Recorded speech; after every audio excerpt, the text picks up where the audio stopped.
For the first DIY, we are making Valentine's Day tile coasters, which can be used for a casual cocktail Valentine's party with friends, or in this case to decorate your Valentine's Day dinner table with a few pops of pink. The first thing you will need is an assortment of Valentine's scrapbook paper, a ruler, a pencil, scissors for cutting out your paper squares, a piece of felt, plain white tiles, and you will need Mod Podge, fabric glue, and a protective sealant spray.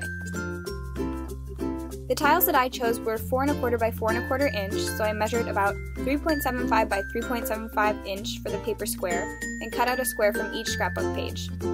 Next, using a sponge brush, I painted on a thin, even layer of Mod Podge onto my ceramic tile to act as a glue for my paper square. Then I placed the paper square directly in the center of the tile and smoothed out any air bubbles. Let the tile sit for a few minutes so the Mod Podge can dry a bit, and then you can cover the paper with 2 more coats of Mod Podge to seal the paper on it and give it the glossy water-resistant coat. Let the tile dry for a while, and then using a sealant spray, coat the tile with a quick, even spray to make sure your paper is protected. After your tile has had plenty of time to dry, go ahead and flip it over and begin to cut out a few small square pieces of felt. Add a little glue and stick on your felt feet.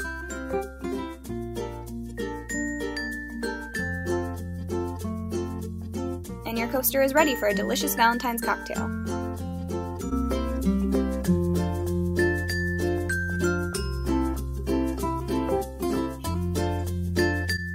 Flowers make a perfect centerpiece for any table, but a unique piece of art can also be super eye-catching and fun. For this DIY, you will need a hammer, a wood stain, a sponge brush, a rag, pink or red embroidery floss, any pieces of scrap wood or wood plaque, scissors, a printed heart shape, and a bunch of small nails. I started out with a small square wood plaque from the craft store and used a wood stain to give the wood a more finished look. Next, I taped down my paper heart where I wanted my string art to go on the wood. Using my hammer, I hammered a row of nails around the edge of the heart shape. I would recommend using a smaller sized hammer if you have one. The trick with the small nails is to hold the nail between your fingers for as long as you can as you start hammering into the wood. When you are done hammering, you can remove the paper heart. And now the stringing part of the string art begins. Start by creating a small double knot on your first nail and cut off the tail end. Stretch your string across the heart shape and twist around the far nail. You will want to do this in a sort of random pattern, but make sure you're covering all the blank looking spaces.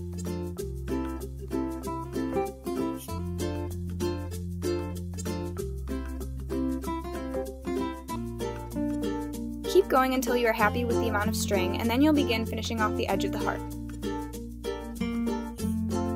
Go from one nail to the next along the edge, twisting the string around each nail. At the very end, go ahead and tie another double knot and trim off the excess string.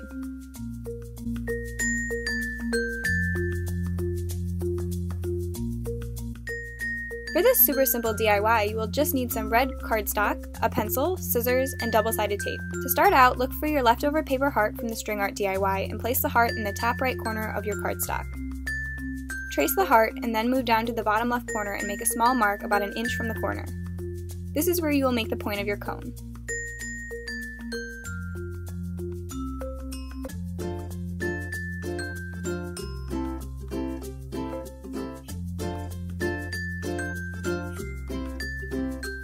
So your cone will eventually look like this.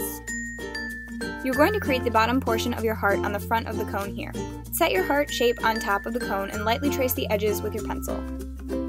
Unravel the cone and cut out the heart shape that you traced.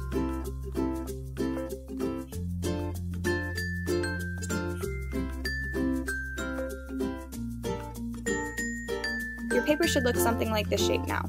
Place a few pieces of double-sided tape on the right side of the paper, which will be used to hold the cone together. Now use the same mark you made in the beginning to start the point of your cone, and roll the paper until you get your desired cone shape.